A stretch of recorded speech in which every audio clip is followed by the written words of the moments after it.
Bonjour et bienvenue à tous. On commence ce flash économique avec le secteur agricole. Et ce chiffre, 13,5 millions de quintaux, c'est le volume de céréales collectées à fin novembre dernier, majoritairement constitué de blé tendre. Selon l'Office national interprofessionnel des céréales et des légumineuses, les stocks de céréales détenus par les opérateurs déclarés atteignent 23 millions de quintaux.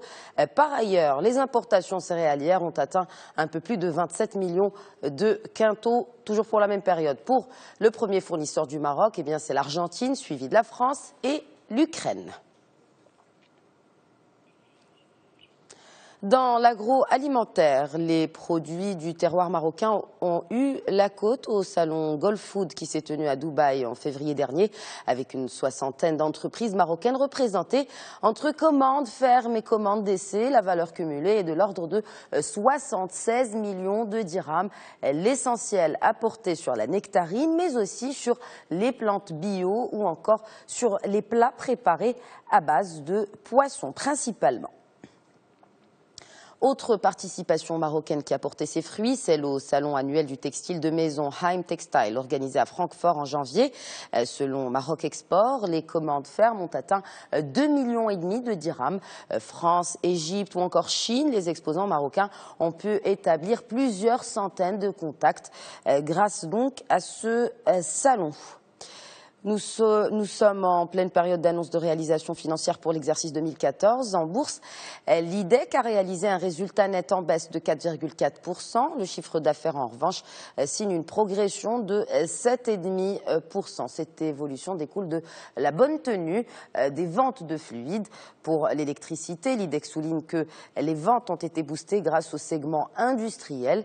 Pour les perspectives 2015, l'IDEC compte terminer et mettre en service le système anti-pollution Est et ainsi pouvoir dépolluer 100% des eaux usées du Grand Casablanca.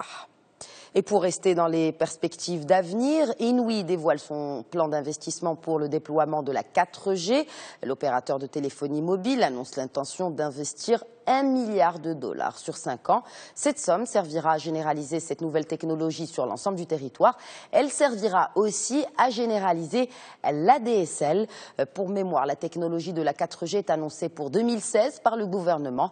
Inouï n'attend plus que le dégroupage par Maroc Télécom pour passer à la vitesse supérieure. On ouvre le volet international avec un investissement colossal pour le secteur de la grande distribution en Égypte. Le groupe Dubaïot Majid Al Futtaim envisage d'investir 2,35 milliards de dollars pour une période de 5 ans. Le quart de cette somme ira dans le projet d'un centre commercial géant qui abritera la première piste de ski en circuit fermé d'Afrique. Et sur un autre registre complètement différent, la Banque centrale d'Égypte vient d'injecter 420 millions de dollars en devises pour couvrir les importations de produits alimentaires et autres matières premières, et ce suite à beaucoup de plaintes plutôt récurrentes des importateurs sur l'indisponibilité du dollar dans les banques égyptiennes. Et on termine ce flash avec le classement Forbes des richesses mondiales. Et comme c'est le cas depuis quelques années maintenant, il y a peu de changements en tête de cette liste. Ainsi, le cofondateur de Microsoft, Bill Gates, reste l'homme le plus riche du monde. Il devance encore une fois le Mexicain Carlos Slim. Et la troisième place du podium est occupée par l'investisseur américain Warren Buffett. Le magazine américain recense de plus en plus de milliardaires. De 1645 l'an dernier, ils sont passés à 1826 aujourd'hui. Et c'est ainsi que ce flash économique touche à sa fin. Excellente journée à tous.